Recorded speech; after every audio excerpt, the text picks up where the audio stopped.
Hello everyone, स्वागत है आपका हमारे यूट्यूब चैनल जेनेसिस एडुकेशन पर। उम्मीद करता हूँ आप सभी लोग स्वस्थ होंगे, सही होंगे और अपनी पढ़ाई लिखाई कंटिन्यू कर रहे होंगे। ठीक है, तो एनटीपीसी के प्रीवियस ईयर पेपर हम सॉल्व कर रहे हैं। ओके, आपको पता है कि एनटीपीसी की फॉर्म आ चुकी है और इस बार लगभग 11,000 प्लस वैकेंसियाँ एनटीपीसी में ग्रेजुएट और अंडर ग्रेजुएट को मिलाकर। ठीक है, तो मैथ के जो प्रीवियस ईयर क्वेश्चन है जो एनटीपीसी में आए हुए हैं जो पहले के एग्जामिनेशन में, वो आपके लिए काफ़ी इंपॉर्टेंट बन जाते हैं, क्योंकि वो एग्ज़ाम में आपका लगभग मान के चलो आपका 70 to 80% पेपर आपका प्रीवियस ईयर ही रिपीट होता है, स्पेशली मैथ के केसेस में अगर मैं बोलूँ तो। ठीक है, तो हम लोग एनटीपीसी के प्रीवियस ईयर मैथ के पेपर सॉल्व कर रहे थे। इससे पहले मैंने 3 वीडियो करा दिए हैं। अब अगर आप लोगों ने उन वीडियो को नहीं देखा तो सबसे पहले उन वीडियो को देखिए, फिर इसके बाद आइए ये पार्ट 4 में। ठीक है, तो चलिए डायरेक्ट हम क्वेश्चन की तरफ बढ़ते हैं। क्वेश्चन नंबर 1, ये से अभी आपके एनटीपीसी के 2019 के एग्जाम में आए हुए हैं। ठीक है, क्वेश्चन ये प्रीवियस ईयर क्वेश्चन है।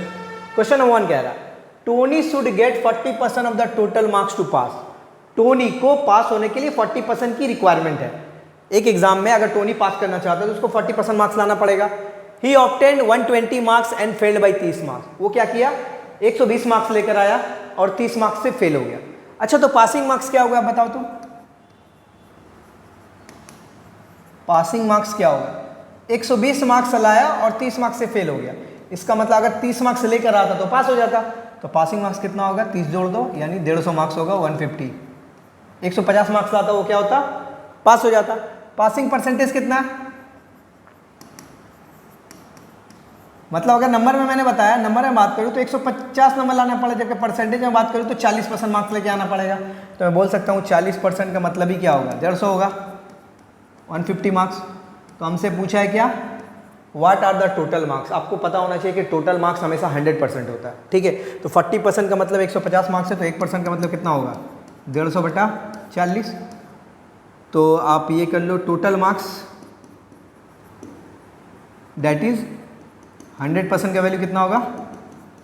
150 बटा 40 into 100%। 40% he obtain 120 marks and fail by 30 marks. ठीक है, सिंप्लीफाई कर लो। 20 दूनी 20 पाँचे 2 से काटोगे तो 75 आएगा।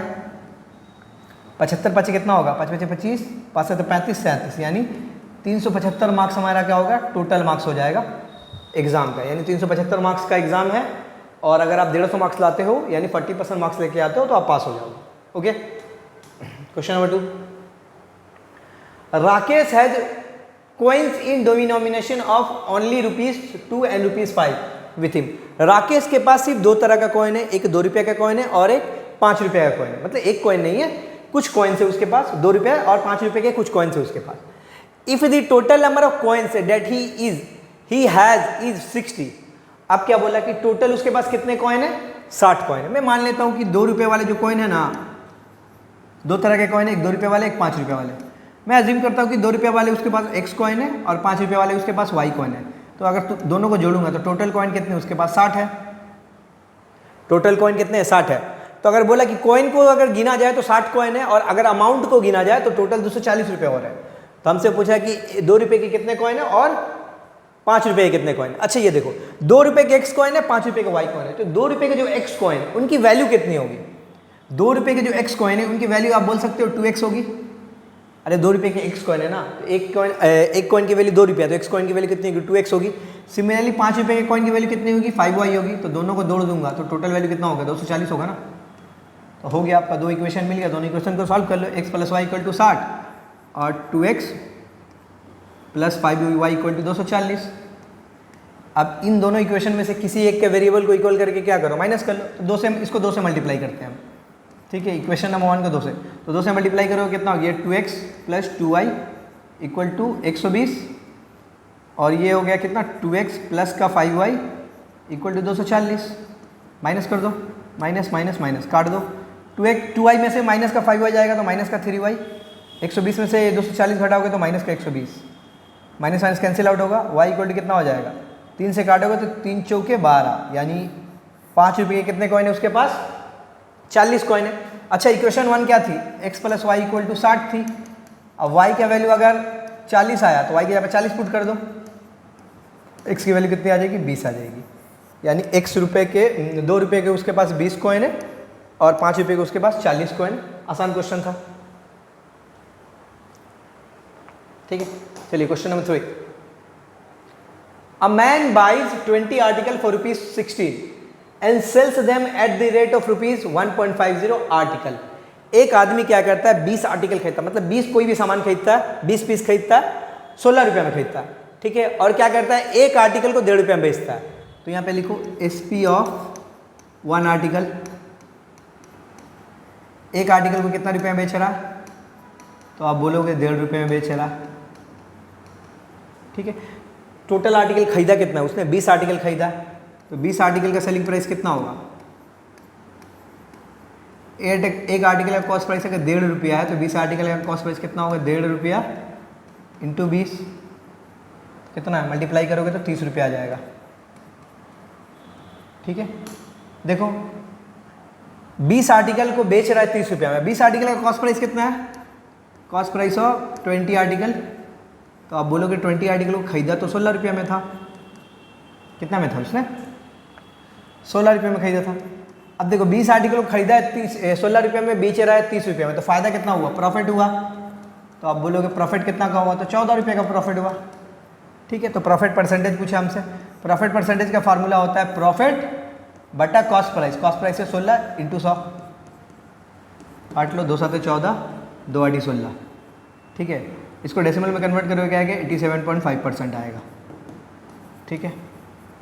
पहले 1/8 का मतलब 12.5% होता है, 12.5 इंटू 7 कितना होता है, 87.5%, ठीक है। आसान ये क्वेश्चन आपका। Question number 4। Ramu goes to his college from his house at a speed of 2 kilometre per hour. Ramu जो है अपने घर से स्कूल जाता है 2 किलोमीटर की स्पीड से and returns at a speed of 3 kilometre per hour, और स्कूल से घर वापस आता है 3 किलोमीटर पर आवर के हिसाब से। If it takes 5 hours in going and coming, अब क्या बोला है, 5 घंटे उसको लगते हैं टोटल स्कूल से, घर से स्कूल जाने और स्कूल से घर आने में। तो पूछ रहा है कि घर से स्कूल के बीच की दूरी कितनी है। इसका ये कॉन्सेप्ट है, ये स्पीड टाइम एडिशन का क्वेश्चन है, ये कॉन्सेप्ट है, कॉन्सेप्ट आप समझ लो। ये मान लो ये मेरा घर है, होम है, ये मेरा स्कूल है। मान के चलो अगर मैं स्कूल से घर जा रहा हूँ, घर से स्कूल जा रहा हूँ इस डायरेक्शन में S1 की स्पीड से, ठीक है। फिर छुट्टी हो रही है तो स्कूल से मैं घर वापस आऊँगा S2 की स्पीड से, और दोनों आने और जाने में टोटल टाइम अगर मुझे T घंटा लग रहा है, तो डिस्टेंस का एक फार्मूला होता है, डिस्टेंस का फार्मूला तो याद रखोगे आप, S1 into S2 divided by S1 plus S2 into total time, ठीक है। डिस्टेंस का फार्मूला होगा S1 into S2 by S1 plus S2 into total time. तो यहाँ पे क्वेश्चन में क्या बोल रहा है, एक बंदा यहाँ पे इसका घर है H, यहाँ पे इसका स्कूल है, तो स्कूल से घर जा रहा है पहले तो 2 किलोमीटर पर आवर की स्पीड से जा रहा है इस डायरेक्शन में, फिर स्कूल से घर आ रहा 3 किलोमीटर पर आवर की स्पीड से आ रहा, और टोटल 5 घंटे लग रहे उसको आने और जाने में। तो डिस्टेंस कितनी स्कूल और घर के बीच की, तो डिस्टेंस का फार्मूला होगा S1, S1 का मतलब पहला स्पीड 2 इंटू S2 इसका मतलब 3 divided by S1 plus S2 इसका मतलब 2 प्लस 3 इंटू टोटल टाइम 5 घंटा लगा, कर लो 2 3 6, 6/5 इंटू 5, काटोगे 5 में कैंसिल आउट होगा 6 किलोमीटर। घर और स्कूल के बीच की दूरी कितनी है, 6 किलोमीटर, ऑप्शन नंबर डी, ठीक है। तो इतने आसान आसान क्वेश्चन भी आते हैं आपके, बहुत ज़्यादा हाई लेवल के नहीं बोल सकते आप। 30 क्वेश्चन आएंगे, 30 क्वेश्चन में मैं बताऊँ मिनिमम 25 क्वेश्चन आपके इजीली डुएबल होंगे, 25 क्वेश्चन तो आप आराम से बना लोगे। हाँ 5 क्वेश्चन ऐसे होंगे जिसमें 5 में से 2 क्वेश्चन आपके थोड़े टफ मिल सकते हैं और 3 क्वेश्चन थोड़े आपके कैलकुलेटिव मिल जाएंगे, थोड़े ट्रिकी मिल सकते हैं, पर आप 25 क्वेश्चन तो आराम से ही बना लोगे इसमें, ठीक है। चलो question number 5। The product of the LCM and HCF of 2 positive numbers is 28। यहाँ पे बोल रहा है कि 2 पॉजिटिव नंबर है, दोनों नंबर का बोला है LCM और HCF का प्रोडक्ट कितना है 28 है, एंड देयर डिफरेंस इज 3, और दोनों नंबर के बीच का डिफरेंस कितना है 3 है। तो हमसे पूछा कि नंबर क्या है। देखिए एक कॉन्सेप्ट अब याद रखिए, LCM into HCF equal to होता है, ये फार्मूला होता है product of 2 number.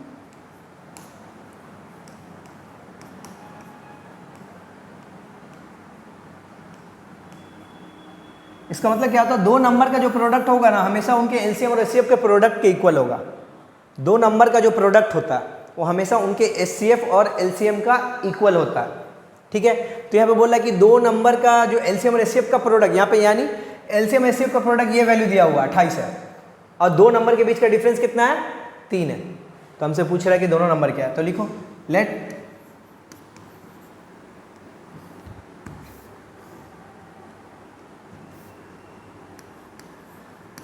Let first number को मैं एज्यूम कर लेता हूं। पहला नंबर अगर x है और दोनों नंबर के बीच का डिफरेंस कितना बोला, 3 है, तो मैं दूसरा नंबर को x+3 एज्यूम कर लेता हूं।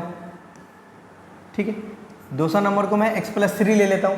अब देखो इन दोनों का डिफरेंस करोगे तो कितना आएगा, 3 आएगा। तो अब इस फॉर्मूला में अप्लाई करते हैं, बोला दो नंबर का प्रोडक्ट जो होता है, यानी दो नंबर, पहला नंबर x है और दूसरा नंबर x+3 है, तो इन दोनों का प्रोडक्ट जो होगा किसके इक्वल होगा, एलसीएम और एचसीएफ के इक्वल होगा। तो एलसीएम और एचसीएफ का प्रोडक्ट तो 28 ऑलरेडी हो गया।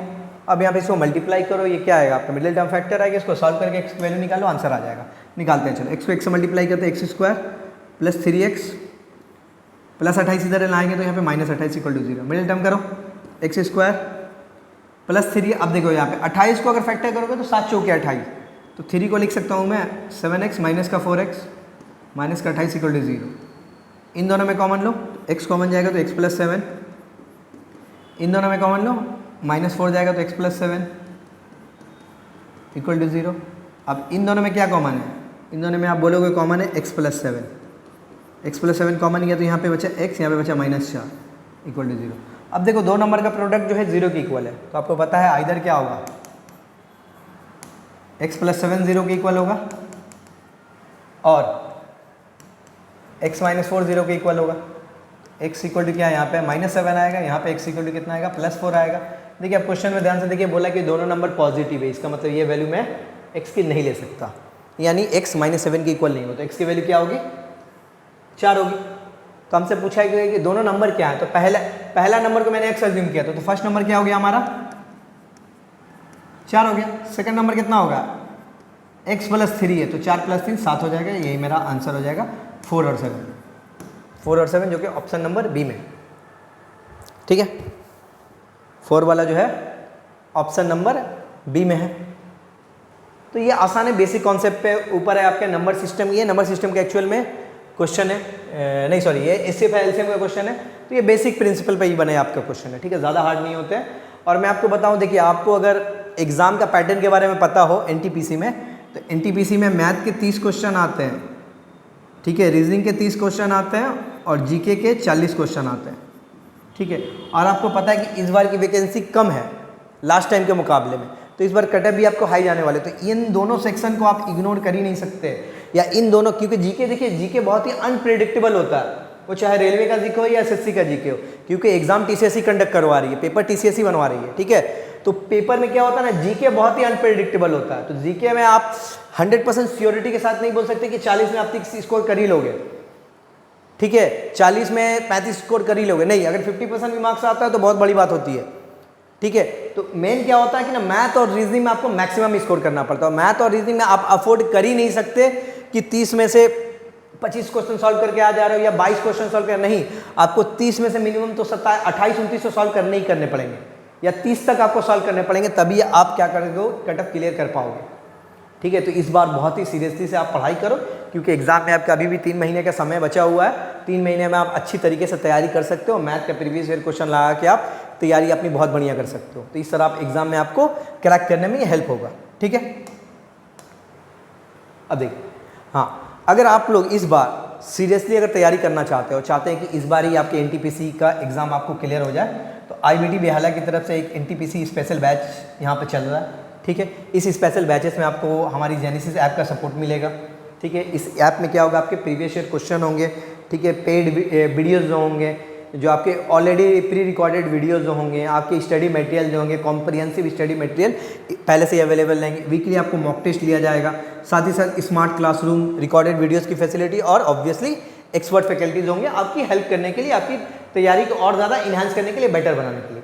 तो अगर आप एसएससी, बैंक, बीसीएस या रेलवे की तैयारी कर रहे हैं, तो आप आईबीटी बेहाला ज्वाइन कर सकते हैं। ये दिया गया नीचे नंबर, इस नंबर पे आप कांटेक्ट करके जो भी प्रोसीड्यूर है आगे का आप पता कर सकते हैं। ठीक है, चलिए आगे बढ़े। क्वेश्चन नंबर 6 देखिए, if the distance between 2 points x,7 and 1,15 is 10 unit. ये आपका कोऑर्डिनेट ज्योमेट्री का क्वेश्चन है, ठीक है। बोला कि दो कोऑर्डिनेट है, एक x,7 और दूसरा कोऑर्डिनेट कितना है 1,15, उनके बीच का डिस्टेंस कितना है 10 यूनिट है। तो बोल रहा है कि x की वैल्यू क्या होती है। एक कॉन्सेप्ट है पहले याद रखो, दो कोऑर्डिनेट है, एक कोऑर्डिनेट है x1 y1, दूसरा कोऑर्डिनेट है x2 y2, ठीक है। x1 y1 और x2 y2 के बीच के डिस्टेंस का जो फार्मूला होगा, देखिए दो कोऑर्डिनेट होता है ना, मतलब मान लो कि ये ऐसे बताता हूँ मैं, रुको, एक लाइन है, ये पॉइंट ए है, ये पॉइंट बी है। पॉइंट ए का कोऑर्डिनेट है x1 y1 और पॉइंट बी का कोऑर्डिनेट है x2 y2, ठीक है। तो x1 y1 और x2 y2 के बीच का जो डिस्टेंस है, मतलब इन कोऑर्डिनेट, दोनों कोऑर्डिनेट के मिलने से जो लाइन बनेगी ना, उस लाइन का हमको डिस्टेंस निकालना। तो उस डिस्टेंस का फार्मूला क्या होता है, डिस्टेंस का फार्मूला याद रखिएगा, बहुत आसान होता है, square root of x1 minus x2 का whole square plus y1 minus y2 का होल स्क्वायर, ठीक है। पहला कोऑर्डिनेट x1 है, दूसरा कोऑर्डिनेट y1 है, x2 और y2 है। तो इसका x कोऑर्डिनेट और इसका x कोऑर्डिनेट का डिफरेंस का स्क्वायर प्लस इसका y कोऑर्डिनेट और इसका y कोऑर्डिनेट का डिफरेंस का स्क्वायर का स्क्वायर के सम का स्क्वायर रूट आप निकालोगे, वही होगा आपका डिस्टेंस होगा, ठीक है। तो यहाँ पे देखो क्वेश्चन में क्या किया है, क्वेश्चन में दो कोऑर्डिनेट दिए गए, ठीक है। क्वेश्चन में दो कोऑर्डिनेट दिए गए, एक कोऑर्डिनेट है x,7 और दूसरा कोऑर्डिनेट है 1,15। इनके बीच का डिस्टेंस क्या होगा बताओ आप? इनके बीच का डिस्टेंस होगा, देखो, square root of x minus 1 का whole square plus y1 minus y2, इसका मतलब 7 माइनस 15 का होल स्क्वायर, ये डिस्टेंस होगा, ठीक है। जबकि आप ध्यान से देखोगे तो ये डिस्टेंस ऑलरेडी दिया हुआ 10 यूनिट, ये डिस्टेंस ऑलरेडी 10 यूनिट दिया हुआ, ठीक है। 10 यूनिट दिया हुआ है, रुको एक सेकेंड, 8 करेंगे, हाँ। अब क्या करते हैं हम यहाँ पे स्क्वायर रूट चढ़ाते हैं, ठीक है। यहाँ पे देखिए स्क्वायर रूट, यहाँ बोथ साइड स्क्वायरिंग करते हैं हम, स्क्वायरिंग बोथ साइड अगर मैं करूँगा तो x माइनस 1 का होल स्क्वायर हो जाएगा और प्लस 7 माइनस 15 मतलब माइनस 8 का होल स्क्वायर हो जाएगा। स्क्वायर रूट हट जाएगा यहाँ पे, तो इसमें स्क्वायर चढ़ जाएगा, ठीक है। x माइनस 1 का स्क्वायर इक्वल टू ये कितना हो जाएगा, 64 होगा, इक्वल टू 100। x माइनस 1 का स्क्वायर इक्वल टू कितना होगा, 100 माइनस 64, ठीक है। x माइनस 1 का स्क्वायर इक्वल टू कितना होगा, 36 होगा, ठीक है, 36 होगा। अब देखो x माइनस 1 का होल स्क्वायर इक्वल टू 36 है, x माइनस 1 इक्वल टू कितना होगा, तो आप बोलोगे plus minus square root of 36। Obviously negative वाला वैल्यू नहीं लेंगे हम, ठीक है, तो पॉजिटिव वाला ही वैल्यू लेंगे। तो x minus 1 equal to plus 6 ही लेता हूँ मैं, x इक्वल टू कितना हो जाएगा, 7 हो जाएगा, माइनस 1 उधर जाके प्लस हो जाएगा। तो x की वैल्यू मेरी कितनी आई, 7 आई। तो हाँ सॉरी, दो वैल्यू आएंगी, दोनों वैल्यू आए यहाँ पे पूछा। तो एक बार क्या होगा,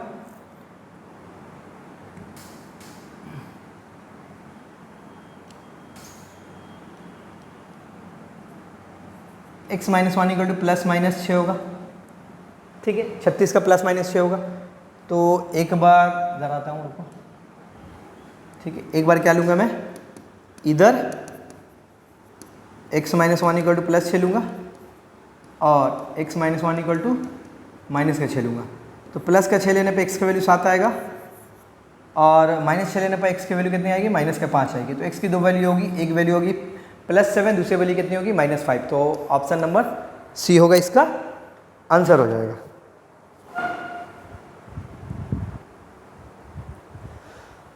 क्वेश्चन 6 हो गया।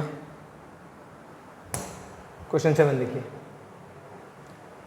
2 numbers are in the ratio of 5:4। दो नंबर है 5:4 में है एंड देयर एलसीएम इज 120। उन दोनों नंबर के एलसीएम 120 है। तो हमसे पूछा कि नंबर क्या है। तो मान लो लेट नंबर्स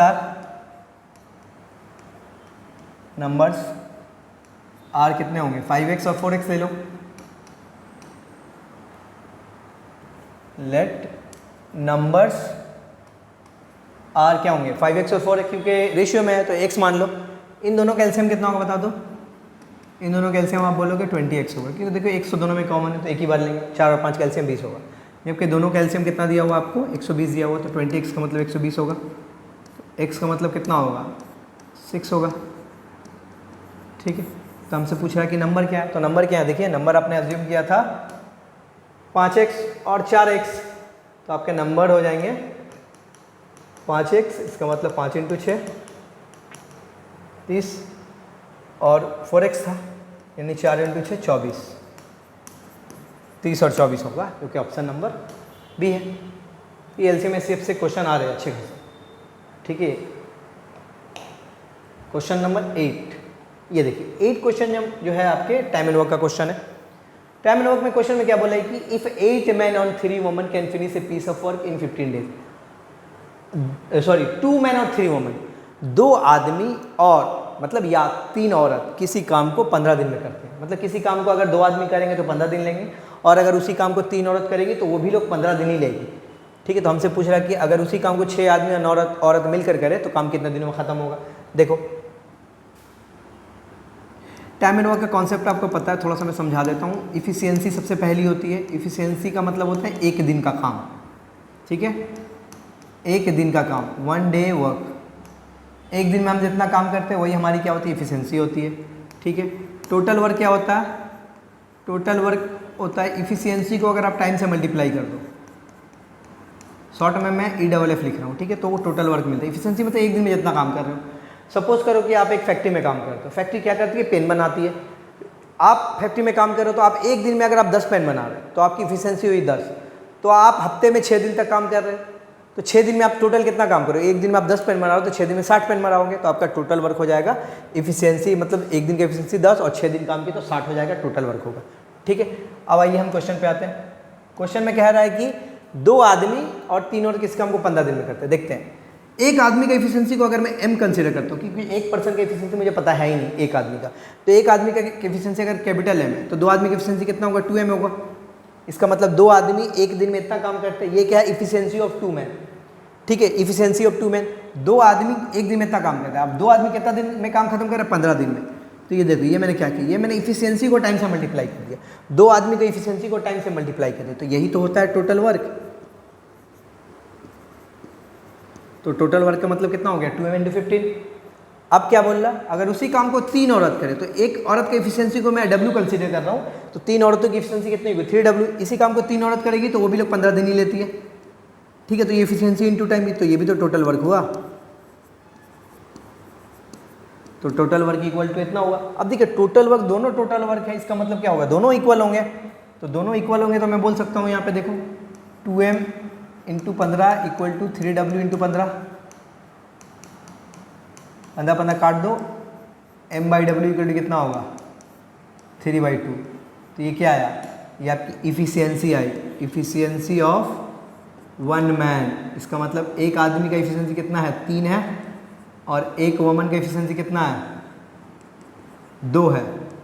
ठीक है, एक आदमी एक दिन में 3 यूनिट काम करेगा, एक औरत एक दिन में 2 यूनिट काम करेगी। ठीक है, तो टोटल वर्क यहाँ से निकाल लो पहले, टोटल वर्क होगा कितना, टोटल वर्क कितना है ना, 2m × 15। तो 2m का वैल्यू कितना आया, 3 × 15, 2 3 6 15 6 90 यूनिट है, यानी टोटल वर्क मेरा 90 यूनिट है। अब देखिए दोनों ही टोटल वर्क है, तो यहाँ पे भी अगर W का वैल्यू अगर 2 बैठा हो, 2 3 6 15 6 90, तो टोटल वर्क तो दोनों केसेस में इक्वल आएगा, क्योंकि दोनों तो सेम है।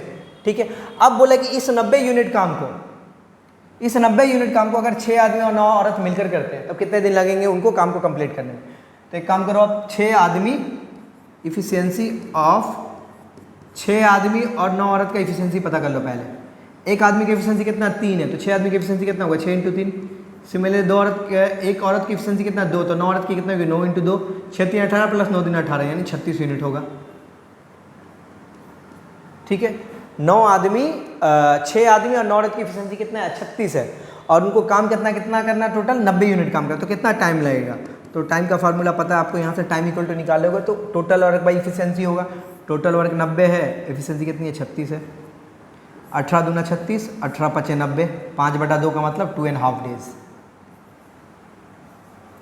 2.5 डे, जो कि ऑप्शन नंबर ए है, यानी 2.5 दिन लगेंगे, 2.5 डेज लगेंगे पूरे काम को ख़त्म करने में। 6 6 मर्द और 9 औरत को एक साथ, ठीक है।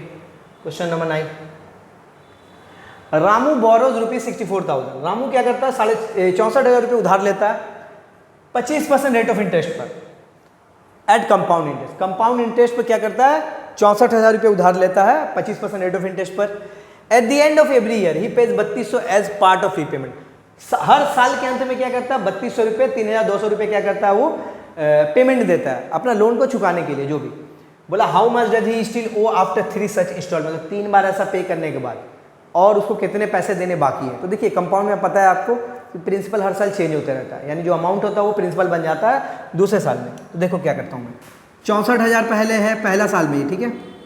64,000 उधार लिया, ठीक है। इसके ऊपर उसको क्या करना पड़ेगा, 25% इंटरेस्ट देना पड़ेगा। 25% का मतलब 1/4 होता है फ्रैक्शन में, ठीक है। तो 64,000 का 1/4 निकालोगे तो कितना आएगा, ठीक है। ये फर्स्ट ईयर है आपका या जो भी, ठीक है, फर्स्ट ईयर है। तो 64,000 का 1/4 निकालोगे कितना होगा, 16 चौके 64 होता, यानी 64,000 का 1/4 गुना निकालोगे ना आप तो 16,000 आएगा। यानी 64,000 पे उसको 16,000 रुपया तो इंटरेस्ट ही देना पड़ेगा। 4 एकम 4, 4 छक्के 24, 3 जीरो, 16,000 रुपये तो इंटरेस्ट ही देना पड़ेगा। तो कितना उसका टोटल अमाउंट कितना हो जाएगा एक साल के बाद, 64,000 प्लस 16, 70, 80,000 हो जाएगा, ठीक है। 80,000 उसको पेमेंट हो जाएगा। लेकिन 80,000 में से क्या करता है वो 3,200 दे देता है, तो बचा कितना, 80,000 में से 4,000 घटाओ 76,800, यानी 76,800 उसको अभी भी देने, ठीक है। अब 76,800 पे फिर से क्या होगा, इसको 25% इंटरेस्ट देना पड़ेगा, ठीक है। 25% इंटरेस्ट देना पड़ेगा दूसरे साल में, ठीक है। पहला साल में ये होगा, दूसरे साल में फिर से इसके ऊपर इंटरेस्ट देना पड़ेगा। तो इसका 1/4 गुना निकालो, 4 एकम 4, 3, 4 9 36, 4 दूनी 8, 19,200 इंटरेस्ट देना पड़ेगा फिर से। तो 76,800 में 19,200 जोड़ो तो 76,800 मतलब 77,000 हो जाएगा। 200 जोड़ दोगे तो 77,000 में से अगर 20,000 में जोड़ता हूँ, 87 97, ठीक है, 87 97 यानी 96,000 हो जाएगा, ठीक है। यानी अब क्या होगा, उसको 96,000 देने हैं। लेकिन फिर से क्या करता है, फिर से यहाँ भी 3,200 रुपये पे करता है। घटा दो, 96,000 में से 4,000 घटाओगे तो कितना होगा, 4,000 अगर घटा दोगे तो 92,800 होएगा, ठीक है। अब 92,800 पे फिर से इसको क्या करना पड़ेगा, 1/4 उसको क्या करना पड़ेगा, इंटरेस्ट देना पड़ेगा। तो इंटरेस्ट कैलकुलेट करो कितना होगा, 4 दूनी 8, 4 3 12, 4 दूनी 8, 23,200 रुपये इंटरेस्ट देगा, ठीक है। तो 92,000 प्लस 200 जोड़ लो तो कितना 93,000 होगा। 93 में से 3,000 तो 96,000 होगा। 96,000 में 20,000 जोड़ोगे यानी 1,16,000 हो जाएगा।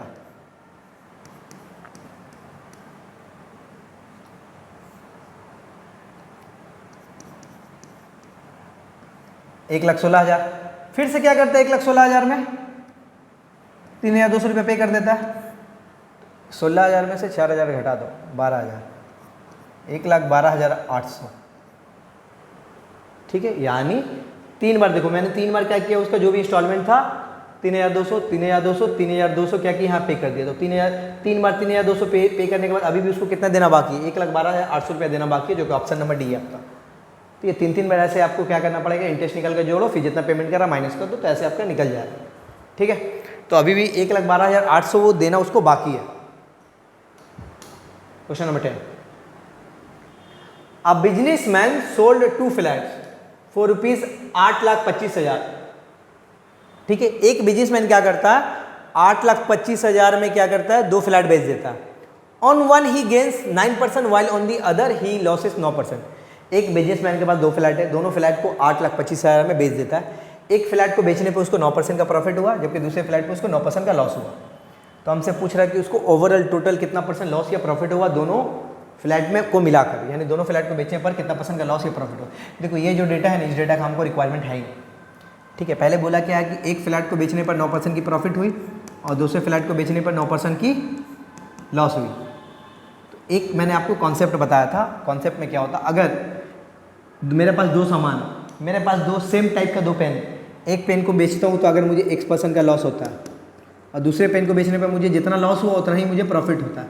अब ये ऑर्डर कुछ भी हो सकता है, पहले प्रॉफिट हो जाए बाद में लॉस हो जाए, पहले X% की प्रॉफिट बाद में X% का लॉस, या पहले X% की लॉस बाद में X% की प्रॉफिट। ऑर्डर मैटर नहीं करता आपके लिए, ठीक है। जितना लॉस हो रहा है अगर उतना ही प्रॉफिट हो रहा होगा तो हमेशा मुझे लॉस ही होगा। लॉस कितना होगा? x²/100, ये माइनस से डिनोट किया था, मतलब लॉस, ठीक है। तो 9% का प्रॉफिट हुआ, 9% का लॉस हुआ, तो ओवरऑल कितना होगा? तो ओवरऑल लिख लो, ओवरऑल क्या होगा? 9 का स्क्वायर बटा 100, एक्स स्क्वायर ना, एक्स का वैल्यू यहाँ पे 9 है, तो 9 का स्क्वायर कितना होता है? 81/100। 81/100 को अगर डेसिमल में कन्वर्ट करेगा तो 0.81% का लॉस होगा, ठीक है। इतना परसेंट का लॉस, 0.81% का लॉस, ऑप्शन नंबर बी है। जितना परसेंट अगर आपको लॉस होता है उतना ही परसेंट अगर आपको प्रॉफिट होता है तो हमेशा आपका लॉस होगा। लॉस कितना होगा? x²/100। यहाँ पे x का वैल्यू कितना? 9 है, तो 9 का स्क्वायर 81/100 का मतलब कितना होगा? 0.81% मुझे लॉस होगा, ठीक है। तो इतना ही क्वेश्चन थे, क्वेश्चन नंबर 10 तक ही क्वेश्चन थे आपके, ठीक है। बाकी के हम लोग नेक्स्ट सेशन में क्वेश्चन को डिस्कस करेंगे, ठीक है। फिलहाल के लिए इतना ही हम रखते हैं, ओके बाय।